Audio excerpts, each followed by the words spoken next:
Isliem għalikom. Dan iż-żmien li qegħdin ngħixu fih il-kol ġerna nirriflettu biex naraw dak li huwa bażiku, dak li huwa neċessarju fil-ħajja tagħna. Anke lilna bħala Knisja, anke lilna l-insara dan iż-żmien jista' jkun illi beżżana xi ftit li qatanna qalbna, imma wkoll ġelna nirriflettu, ġelna naħsbu fuq dak li huwa bażiku, fuq dak li huwa bżonjuż f'ħajjitna. Illum aħna niċċelebraw il-festa ta' Pentekoste, l-inżul tal-Ispiritu Santu fuq l-Apostli. Il-Knisja tagħtina s-silta skont l-Evanġelju ta' San Ġwan fejn naraw li l-Apostli imbeżżejn fiċ-ċenaklu u Ġesu jidher f'nofshom u jgħidilhom ħudu l-Ispiritu s-Santu. Il-biża tal-Apostli li tinbidel f'ferħ, tinbidel f'kuraġġ, tinbidel f'tama illi Ġesu huwa ħaj fostna u jagħtihom il-qawwa biex dak li kienu qegħdin jibżgħu minnu jaffaċċjawh. Illum lilna wkoll Ġesu jagħtina l-Ispiritu s-Santu, jonfoħ fuqna, ħalli dan l-Ispiritu s-Santu jġeddidna u jbiddel il-biża tagħna f'kuraġġ, ibiddel il-qtieħ ta' qalb tagħna f'tama. Aħna li aħna il-familja ta' Alla ejjew nitolbu l-Ispiritu s-Santu sabiex ikunu l-kuraġġ tagħna, ikompli jagħtina qalb żagħżugħa, Knisja żagħżugħa illi ma tibżax taffronta l-isfidi li aħna niltaqgħu magħhom, illi ma nibżawx bħala Knisja, nkomplu noħolqu l-armonija skont id-doni tal-Ispiritu Santu, fejn dawn l-armonija, din l-armonija tkompli tikxef is-sabiħ tal-Knisja. Illum nixtiequ nsellmu lill-adolescenti u żgħażagħ tagħna li matul din is-sena qegħdin jippreparaw sabiex jirċievu id-don tal-Ispiritu s-Santu, jirċievu l-griżma tal-Isqof.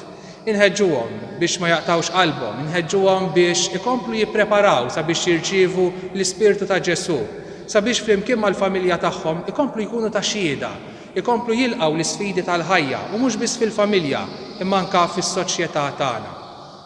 Insellmu wkoll lill-parrini tagħna, l-ewwel nett nirringrazzjaw lil dawk kollha illi fil-ħajja laqgħu il-responsabilità li jkunu parrini tal-filjozzi tagħna. Inħeġġukom sabiex tkomplu titolbu għalina, tkomplu tatuna s-sapport tagħkom fil-waqt illi tkomplu tkunu xhieda għal dak illi aħna nemmnu fih.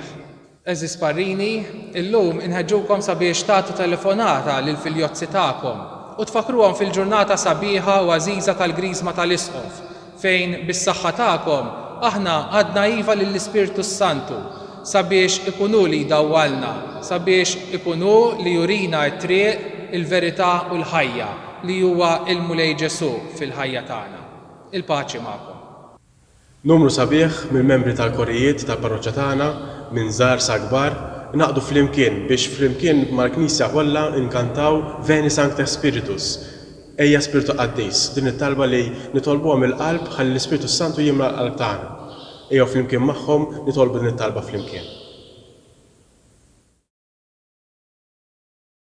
Veni Sancte Spiritus, Veni Sancte Spiritus, Veni Sancte Spiritus, Veni Sancte Spiritus, Veni Sancte Spiritus, Veni Sancte Spiritus.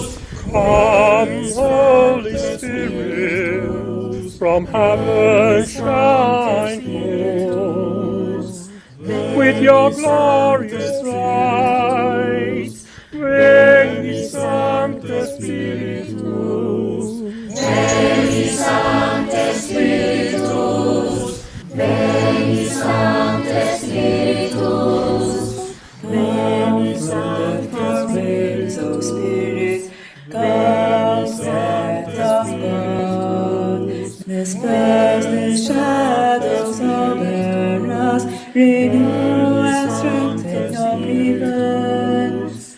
Veni Sancte Spiritus, Veni Sancte Spiritus, Veni Sancte Spiritus.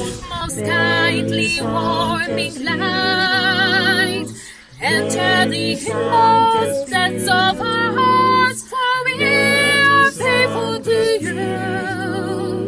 Without your presence we have nothing worthy, nothing pure.